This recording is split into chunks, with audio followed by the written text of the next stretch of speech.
Конечно, мы хотели девочку, поэтому у нас получилось 4 мальчика.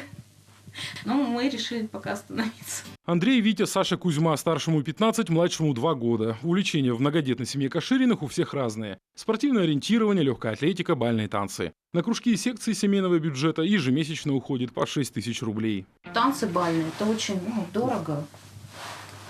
И футбол – это все платные. Бесплатных нету, а ему интересно. Подготовить Сашу на выступление по бальным танцам – это вообще отдельная история. Туфли 2500 рублей, 2000 рубашка, брюки за 1500. Дополнительные траты на выездные соревнования, проезд, питание, проживание. За каждый выход на паркет тоже берут деньги. Мы уже планируем в сентябре отдать уже младшего на танцы, самую младшую группу.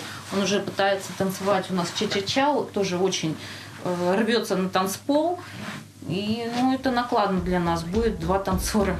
Сертификаты на дополнительное образование стали бы хорошим подспорьем для Кашириных. Дети смогут чаще посещать кружки и спортивные секции. А сэкономленные деньги явно лишними не будут. У нас есть указы президента.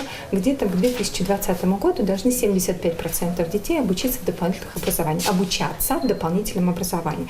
На сегодняшний день нет никакой системы учета этих детей. Ее не существует. Нас посчитать реально никто не может. Эта система в первую очередь вводится для того, чтобы был четкий учет количества детей, которые получают услуги дополнительного образования. Это хорошо. Так как же получить сертификат на дополнительное образование ребенка? Очень просто. Для этого необходимо войти на портал персонифицированного дополнительного образования, зарегистрировать ребенка и в специальном разделе выбрать нужную из более 3000 образовательных программ. Затем распечатать заявление и отнести в организацию дополнительного образования. Представитель организации проверит документы и активирует на сайте личный кабинет. После этого ребенок будет зачислен в конкретный кружок или секцию. Регистрация на портале персонифицированного дополнительного образования Коми откроется в полдень 2 августа.